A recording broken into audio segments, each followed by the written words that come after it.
The land stretched wide, endless under the burning sun, a sea of dust and prairie grass that rolled all the way to the horizon. Out there, on a ranch no one visited, lived a man who carried silence the way others carried a gun. He was a cowboy, though not the kind sung about in saloons. He was a man of few words, of calloused hands, of long rides with no company but his horse and the coyotes calling in the distance. The town knew him, yes, but only as a shadow. He came in, bought what he needed, and left before his name could linger on anyone's lips. At dawn, he rose before the sun, stepping into boots worn thin, pulling on a hat that had seen better days. The morning smelled of leather and dust, of coffee boiling on the stove he had no one to share with. He saddled his horse with practiced ease, his movements silent and sure, the way they had been for years. His life was a routine etched deep, a cycle of tending cattle, fixing fences, hauling water. Work that filled the hours but never the heart. When he rode across the plains, the air stung his face, the wind tugged at his coat, and the sky stretched high above him. It was freedom, some might say, but to him it was emptiness. Every mile only reminded him how small he was, how alone.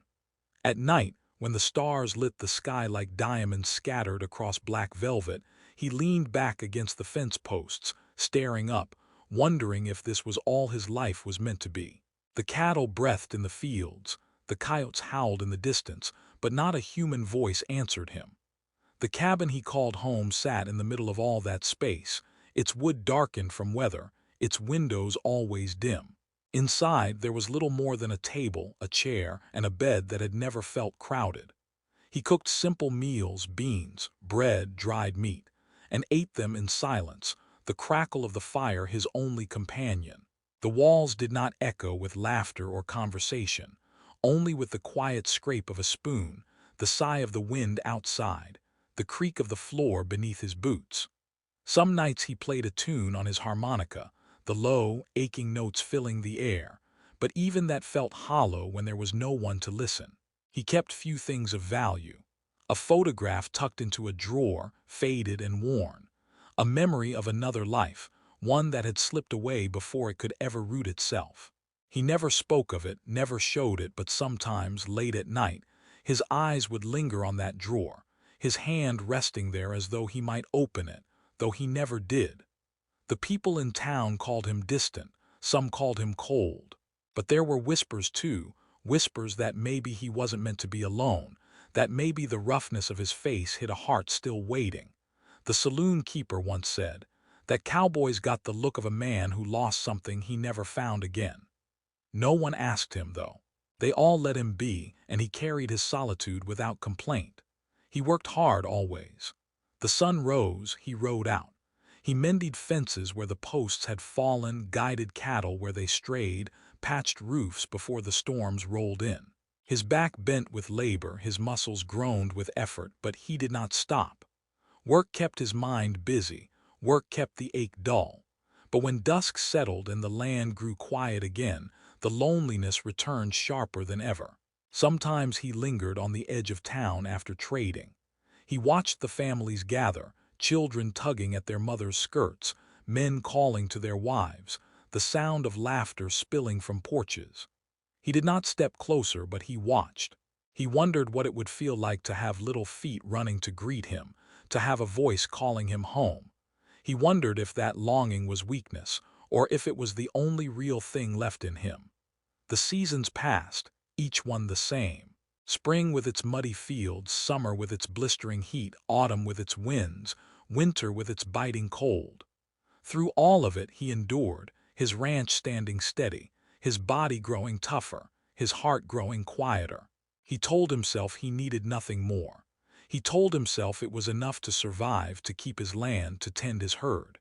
Yet, late at night, when the fire burned low, he could not silence the part of him that longed for more. He dreamed sometimes, though he would never admit it. Dreams of laughter filling his cabin, of a soft voice calling his name, of warmth that came not from fire but from people. Dreams that faded the moment he opened his eyes, leaving him with the same silence pressing in from every wall. He carried those dreams like a secret wound, one he never showed, one he barely acknowledged, but one that bled all the same. His horse was the only creature who heard his voice often. He spoke to it softly on long rides, words that were more for himself than for the animal. He told it about the day, about the weather, about the land. Simple words, nothing of the deeper ache he carried. Still, there was comfort in speaking, even if no one could answer back. The cowboy was not unkind. When he passed through town, he helped where he could, lifting a barrel too heavy for an old man, fixing a wheel stuck in the mud, calming a frightened horse. But he never lingered long enough for anyone to know more of him. He kept his distance, afraid, perhaps, that if he stepped too close to people, they would see the loneliness carved deep into him. And so his days went on, each one folding into the next, a cycle of work, silence, and longing. The land was wide, the sky endless, but his world was small. He told himself it was the life he had chosen, yet in the quiet moments, he knew it was simply the life he had been left with. He never expected change. Change belonged to stories, not to his reality. He believed the land would always be his only companion, the silence his only constant. He believed his heart would beat steady and alone until it stopped. And yet, somewhere deep down, he carried a restlessness he could not name, a quiet yearning that no amount of work could bury. The cowboy did not know that fate had already begun to shift. He did not know that in the very town where he was seen as nothing more than a shadow, an auction would soon take place. He did not know that a woman, weary but fierce, would stand there with children clinging to her and warn him with words that would echo in his soul. He did not know that in the dust and heat of that day, his lonely life would be forced onto a path he never thought possible. But for now, he lived as he always had, the lonely figure riding across the prairie, the man of silence and work, the cowboy who belonged to no one, waiting unknowingly for the moment when everything would change. The day of the auction came heavy with dust and heat. The town gathered early, the kind of gathering that pulled people from every corner of the prairie. Men leaned against posts, hats tilted low, their voices rough with talk of cattle and weather.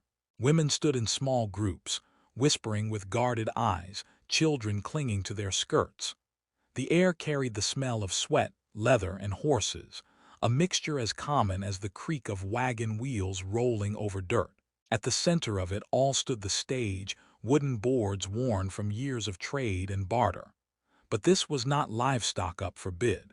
This was a woman, her belly rounded with the weight of a child not yet born, her hands gripping the shoulders of two little ones at her side. Her eyes were sharp though her face was tired, her chin held high though her body leaned under the burden of hunger and fear. The crowd shifted uneasily. Some looked at her with pity, some with judgment, some with nothing more than curiosity. A widow, they whispered, a woman with mouths to feed and another on the way, a burden no man would want. Yet here she was, brought to auction by circumstance crueler than most could imagine. She had no family left to protect her, no coin to keep her children safe, no choice but to stand beneath the gaze of strangers and pray someone saw more than trouble when they looked at her. The children pressed close to her, their eyes wide, their clothes worn thin from too many days of struggle. They didn't understand the full weight of what was happening, but they felt the tension, the way their mother's grip tightened when the auctioneer called for silence. His voice boomed across the square, words practiced and sharp, but his tone carried none of the warmth that might soften the edges of what was unfolding. The bidding began slowly. A few voices rose, men half-interested, their eyes more on the land she might work than the lives she carried. The numbers crept up, but the pauses between them grew long. It was clear enough to anyone watching that the widow's value in their eyes was little. Too many mouths, too much risk, too much weight for any man already fighting to keep his own place steady. She stood straighter with each hesitant call, her face calm though her heart hammered. She wanted to shout that she was more than they saw, that she was strong enough, that her children were worth more than the scraps of coin they muttered over. But she stayed silent, knowing pride would not put bread on the table, knowing defiance could turn the crowd against her. And then he appeared. The cowboy stepped into the edge of the square, his presence as steady as the earth beneath their feet. He didn't speak, didn't move quickly, but heads turned all the same. The man who was always alone, the one who drifted in and out of town like a ghost, now stood among them. His eyes settled on the woman, then on her children, and for a moment the noise of the crowd faded into nothing. He saw more than a widow standing there. He saw the fight in her eyes, the weight she carried, the children who clung to her as though she were the last safe thing in the world. He saw loneliness too, a loneliness that echoed his own. His heart stirred, though his face remained unreadable. The auctioneer called for another bid, his voice growing impatient, his hand sweeping wide as if to demand someone claim the lot. Silence stretched. The widow's jaw tightened, her hands clutching tighter at her children. She whispered something to them, soft, quick words of comfort only they could hear. And then the cowboy's voice rang out. A single number, firm, steady, cutting through the stillness. The crowd turned, surprise flashing across faces. The man who never spoke, never reached for anything beyond his ranch, had just claimed what no one else dared to. The auctioneer blinked, then called for more bids. None came. Murmurs spread through the square, whispers sharp and quick, some in disbelief, some in ridicule, some in quiet admiration. The hammer fell, the sound final and echoing. The widow and her children were his. She looked at him then, her eyes locking on his, and for the first time her voice carried across the stage. Low, even, but filled with warning, she said, "You may regret this." Her words were not meant as threat but as truth. She knew what she carried: hunger, burden, uncertainty. She knew the weight of her life, the sharp edges that came with it. She did not want to be a regret to anyone, least of all a man who seemed to live already with too much silence. The cowboy held her gaze unmoving, his expression unreadable, but inside something shifted. He did not hear a threat in her words. He heard honesty, the kind he rarely found. And perhaps beneath that honesty, he heard a chance at something different, though he could not yet name it. The children's eyes followed him as he stepped closer, their little bodies pressed tight against their mother. They did not know what to think of the man who had spoken for them, the man who now held the power to decide where they would go. Fear flickered in their eyes, but so did a small spark of hope, though they were too young to understand why. The crowd began to disperse, their curiosity sated, their whispers trailing off into the heat of the day. The widow stood still, her back straight, her warning still lingering in the air. The cowboy reached into his pocket, handed over the coin, and turned without flourish. He gestured for her to follow, his movements simple, direct, leaving no room for doubt. She hesitated only for a moment, then gathered her children and stepped down from the stage. Her steps were slow, heavy with uncertainty, but she followed. Because what choice did she have? She had warned him, given him her truth, but he had not walked away. And so, beneath the weight of stares and whispers, she walked beside the man who had spoken for her, into a future she could not yet see. The sun beat down on them as they left the square, the sound of their footsteps muffled by dust. The cowboy did not look back at the town, nor did she. Whatever lay ahead would not be shaped by the opinions of those left behind. It would be shaped by the choices they had made in that moment, choices heavy with risk, choices that bound them in ways neither fully understood. As the horse waited tethered nearby, as the wide land stretched before them, the cowboy knew only this: his life had changed. Whether it would be regret or something else, he could not say. The widow walked beside him, her children clutching her hands, their eyes searching the horizon. Together, though still strangers, they stepped into the unknown, the dust rising around them like the beginning of a story that had only just been written. The journey from the auction to his ranch was long, the kind of ride that tested patience and strength. The sun had dipped lower by the time they left the edge of town, shadows stretching across the dirt road. The widow walked beside him, her children close at her sides, their small hands clinging to her skirts. He led the way without many words, his horse carrying the supplies he had picked up earlier, its hooves leaving slow prints in the dust. The land stretched wide and endless before them, golden grasses swaying in the evening breeze, hills rolling out toward the horizon. To the children, it felt strange, unfamiliar, as though they were stepping into a world far larger than the one they had known. Their eyes wandered from the mountains in the distance to the endless stretch of prairie. But fear clung to them still. Their little bodies stayed pressed close to their mothers, their voices soft when they spoke. The woman walked steadily, though exhaustion weighed on her. She carried more than her own weariness. The child inside her pressed against her ribs, her steps slowed by the burden of carrying life while protecting the ones already at her side. Yet she did not falter. Her back remained straight, her chin high, her expression steady. She had warned him, told him plainly that he might regret this choice, but still she followed because there was no turning back. The cowboy glanced at her from time to time, his face unreadable beneath the brim of his hat. He saw her strength, the way she pushed forward despite the weight she carried. He saw the fear in her eyes too, the way she watched him, cautious, measuring. He did not expect her trust, not yet. He did not ask for it either. He only offered his silence and his steady steps, guiding them toward the place he called home. The children whispered to their mother as they walked, asking small questions in voices that barely rose above the wind. Who was this man? Where were they going? Would there be food? Would there be beds? The woman answered as best she could, her words calm though her heart pounded with uncertainty. She told them to be brave, to stay close, to wait and see. She told them they were safe, though she did not yet know if it was true. Night began to settle as they reached the edge of his land. The ranch came into view, a cabin standing sturdy against the open space, fences stretching across the fields, cattle grazing in the dim light. Smoke drifted faintly from the chimney, the scent of old wood and fire clinging to the air. To the cowboy, it was simply home.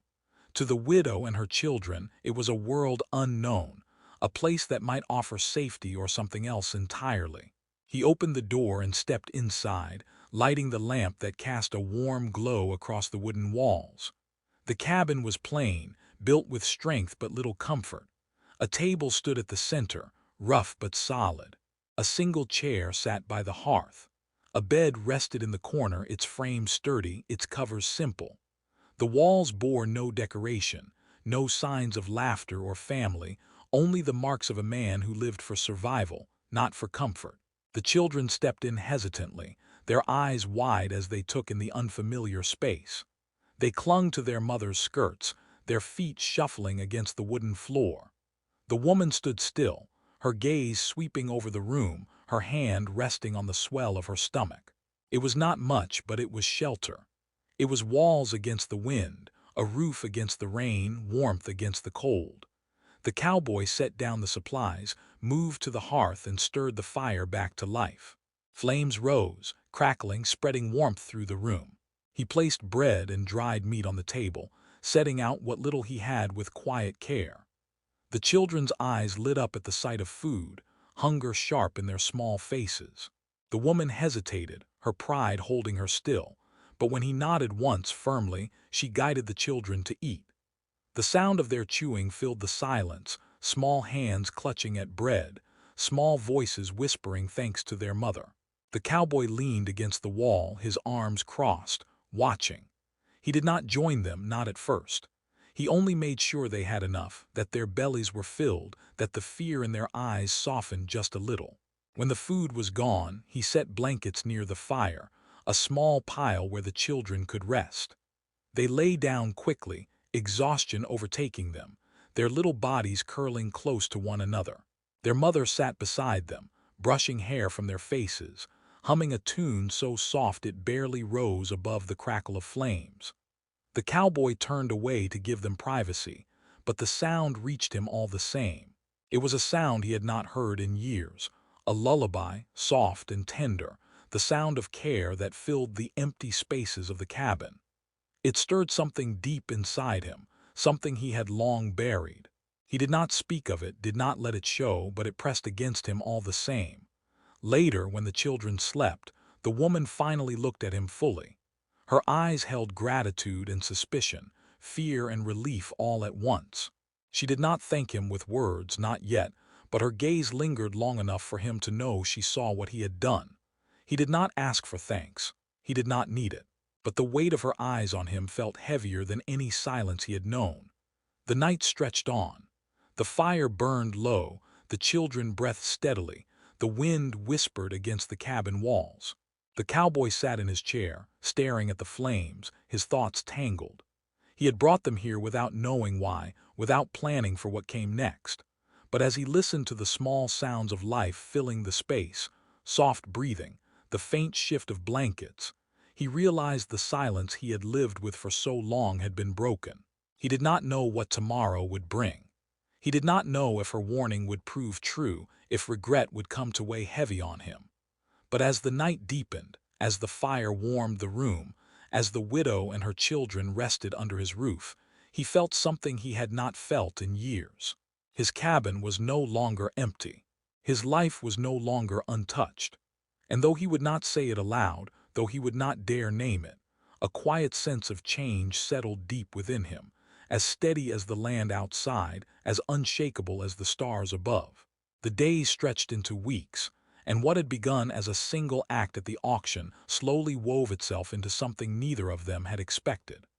The cabin, once filled only with the sounds of creaking wood and the whisper of wind through the cracks, now carried a different rhythm.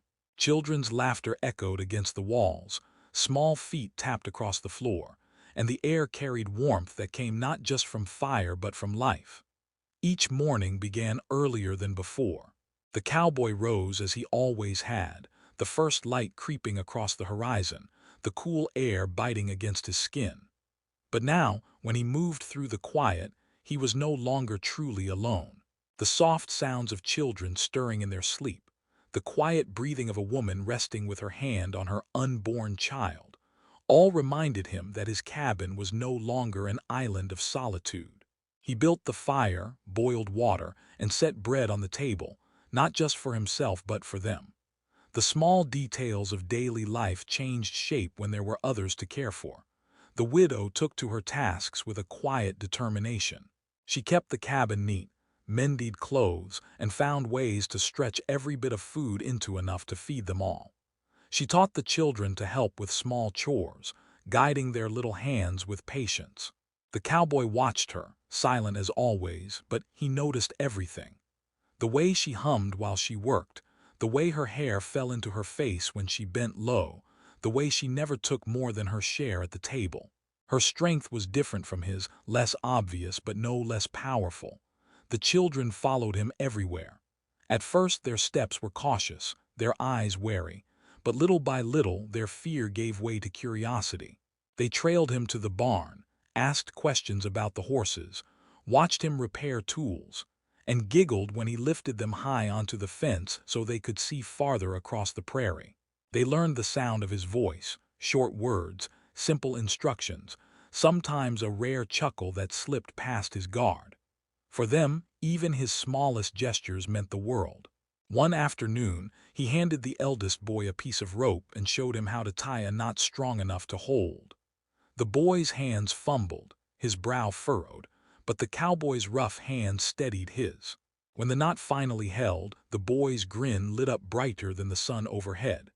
It was a small thing, but to the child it was triumph. To the cowboy, it was something he hadn't felt in years, pride in someone else's joy. The middle child found delight in following him to the corral, mimicking every step he made, pretending to crack a whip or whistle for the cattle. The smallest girl, shy at first, grew bold enough to place flowers in his hand, flowers she picked from the edges of the fields. He never threw them away.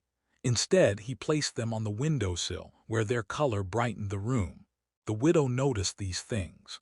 She saw the way her children looked at him, the way they ran to show him their discoveries, the way their eyes softened when he praised them in his quiet way. She saw how his roughness seemed to melt in their presence, how the weight he carried seemed lighter when little hands reached for his. She said nothing, but her eyes often lingered on him, filled with something unspoken. Meals became moments of quiet togetherness. They ate by the fire, the children chattering, the widow offering gentle reminders to chew slowly, to share, to say thank you. The cowboy said little, but the corners of his mouth sometimes twitched upward as he listened. He never realized how much noise he had missed until it filled his cabin again.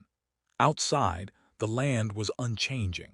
The cattle still roamed, the fences still needed mending, the sun still burned hot during the day and dipped low with the same familiar glow at night. But inside, everything shifted. The cabin no longer felt like a place meant only for survival. It began to feel like something else, something the cowboy had almost forgotten existed. There were hard days, too. The children bickered, the food stretched thin, the chores weighed heavy. The widow sometimes grew tired, her body heavy with the child she carried, her patience worn thin by worry. On those days her voice sharpened, her shoulders sagged. But even then she endured, and the cowboy found himself stepping in quietly, lifting burdens where he could, mending what broke, standing steady when she faltered. One evening, when the sky turned gold and the air cooled, the widow sat by the doorway, her children asleep inside. She rubbed her swollen belly, her face weary but calm. The cowboy sat nearby, sharpening his knife, the scrape of metal steady in the quiet. For a long time they said nothing. Then, in a voice low but steady, she spoke of her fears, of bringing another child into a world already so hard, of failing her children, of being nothing but a burden to him. He listened, his hands never pausing, his eyes fixed on the blade. When she finished, silence stretched, heavy with unspoken truths. Then he looked at her, his gaze steady beneath the brim of his hat, and said only, "You're no burden." It was not a speech, not a promise, but it was enough. She held his gaze, her eyes wet, her lips trembling, and for the first time since the auction her warning seemed to fade. The children grew stronger with each day. Their cheeks filled out, their laughter grew louder, their eyes brighter. They ran across the yard with sticks for horses, pretended to herd cattle, and tumbled into bed at night with tired smiles. The widow's steps slowed as her time drew near, but she no longer carried her burden alone. The cowboy's presence, quiet and solid, stood beside her in every way that mattered. Seasons shifted again. The wind grew sharper, the nights colder. Yet the cabin, once so cold in spirit, burned warm with fire and life. The cowboy, who had once believed he would die with nothing but silence to his name, found himself at the center of something far greater. He did not call it family, not yet. But when little arms wrapped around his leg, when small voices called his name, when the widow's eyes met his with gratitude she could not voice, he felt the truth of it deep in his bones. The prairie stretched wide, endless as always. The cattle still grazed, the work never ended. But the cowboy's world was no longer empty. The cabin no longer echoed with only wind and fire. It carried voices now, voices that filled the hollow places in his heart. And though he never said the words aloud, though he never dared to name what had formed around him, he felt it all the same. The widow had warned him once that he might regret his choice. But as the days turned into weeks, and the weeks into something longer, regret was not what filled his heart. Something else had taken root, something steady, something lasting, something that had grown in the quiet of the cabin, in the laughter of children, in the strength of a woman who had once stood on an auction block and now sat at his table. And though the future was uncertain, though the land was still harsh and the world unforgiving, the cowboy knew one thing: he was no longer alone.